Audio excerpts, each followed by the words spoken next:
اللهم صل وسلم وبارك على سيدنا محمد وعلى آل سيدنا محمد. السلام عليكم. اليوم راح نديكم معايا خرجة خفيفة مع الولاد.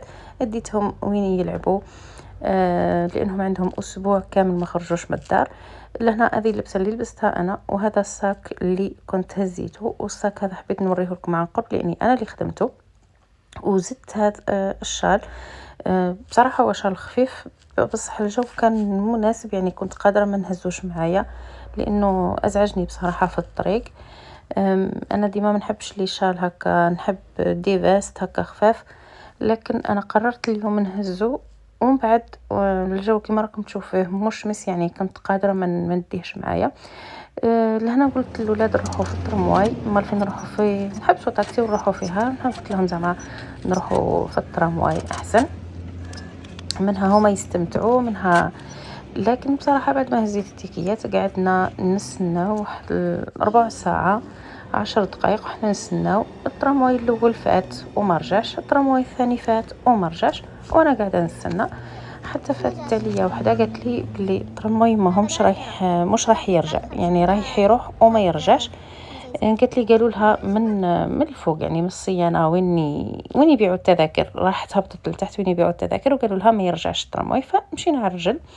بصراحه المره الاولى تخوفت انهم الاولاد ممكن يتعبوا، ممكن ما يحبوش يمشوا لي، بس بصراحه مشاو عادي وكنا حسينا بها اللي قريبه، يعني ثمثم لحقنا كما راكم تشوفوا. كنا هنايا في الدوره، يعني هي ما كانتش بعيده. لهنايا دخلنا طول، رحت شريت لهم التذاكر وقلت نروحوا نقعدوا في الطابله اللي ما نقعد فيها، يعني تكون قريبه ليا وين هما يلعبوا. لكن بصراحه ما لقيتهاش، يعني لقيت عباد قاعدين فيها. عطيت لهم بداو هما يلعبوا ورحت انا حكمت الطابله قريبه ليهم بصراحه، ما هيش بعيده. هما هذه اللعبه اللي المفضله عندهم في الالعاب اللي هنا كامل، يحبوا دائما يلعبوا فيها لانها هما يدخلوا لداخل ويقدروا يقعدوا بالنص ساعه وكلش، وفيها العاب بزاف. لهنا رحت انا شريت القهوه. انا نحب قهوه مره، لكن للاسف القهوه دي تاع المره هذه ما عجبتنيش. كنت درت قهوه سبيسيال، وحتى واحده اخرى كي سمعتني طلبت قهوه سبيسيال حتى هي طلبتها، وكيف حتى هي بانت لي ما عجبتهاش، باسكو شفتها من بعيد ما عجبتهاش ورجعت له. يعني هضرت معاه. كنت كما قلت لكم هنايا رحت ديت القهوه تاعي ورحت للبلاصه اللي قعدت فيها، ورحت كومونديت لهم هما جاو قالوا لي بغاو البيتزا. كومونديت لهم واحده برك عادي في السامبل، وجانا حبه عصير تاع فواكه. مسلم ما كان ما حبش العصير الفواكه. البيتزا هنا قالوا لي 12 دقيقه ربع ساعه باش توجد. اديت لجانا العصير تاعها، ومسلم حب يلعب فيه واحد اللعبه جانا ما تحبهاش تخاف منها.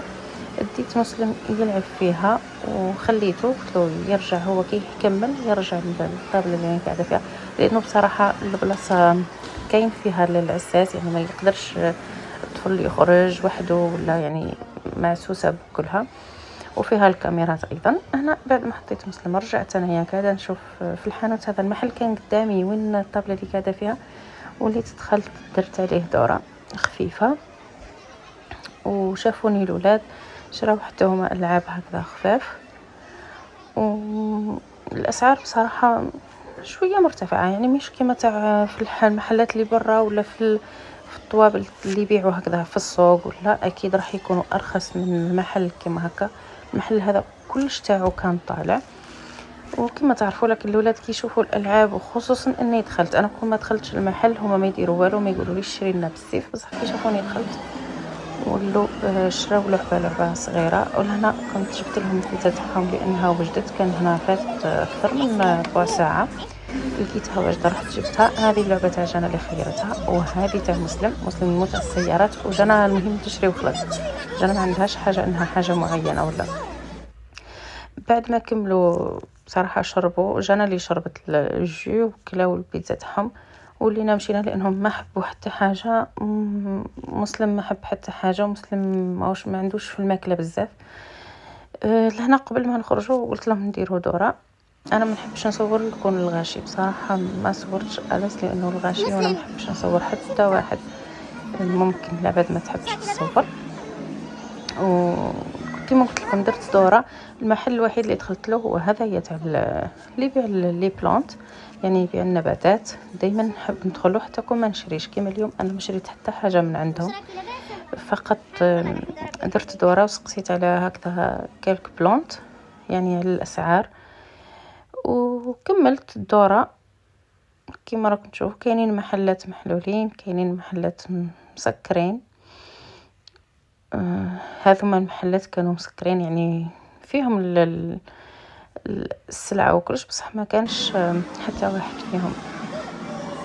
صورت كيما راكم تشوفوا من الفوق، كان الغاشي مازال وكان الغاشي مازال قاعد يدخل، لانهم بصراحه الناس تجي تقعد وتتسلى مع بعضها. كاين حتى صحابات يجوا يقعدوا مع بعضهم، يعني بلاصه بصراحه مريحه وما فيهاش يعني حاجه تقلق، ولا مليحه للولاد مليحه للعائلات اللي يحب يجي يقعد.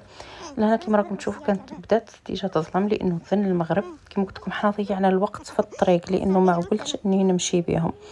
عقلنا يعني ثمثم نلقوا نركبوا نهبطوا الترامواي مقابلها جوست لهنايا. شفتوا من بعيد انا الترامواي بلي راه كان يطلع ويهبط عادي، يعني الترامواي يرجع يمشي. فوليت سنينا الترامواي بالتذاكر تاع يعني اللي هزيتهم من قبل، يعني ما زدتش شريت تذاكر اخرين. لكن الغاشي في الترامواي كان بزاف، حبيت نصور لكن للاسف ما قدرتش اني نصور في داخل الترامواي، لانه كان غاشي. كانوا عائلات، كانوا ولاد صغار كبار، يعني ولاد تاع متوسط باينين، يعني ما قدرتش وين نصور. احنا اصلا في الصيف لقيت انا بلاصه وين نقعد، والولاد كانوا بقاو واقفين. لهنا كنا هبطنا من الترامواي وحكمنا باش نروحوا، وتشوفوا كيفاش بعد المغرب هي تظلم الدنيا ثمثم. يعني ماذا بيها احنا ما نحبوش ندخلوا للدار بعد المغرب، دائما ماذا بينا انه ندخلوا قبل المغرب للدار. يعني ماذا بينا ما يبدنش علينا المغرب برا. للاسف دزنا عليا برا المغرب، بس الحمد لله كنت انا والولاد، والحمد لله الدار ماهيش بعيدة على الترامواي، يعني قطعنا الطريق مشينا شويه لحقنا. لهنا يكمل الفيديو تاعنا تاع نهار اليوم. ان شاء الله ينال اعجابكم، ما تنسونيش بالاشتراك والاعجاب بالفيديو وشويه تعليقات. سلام.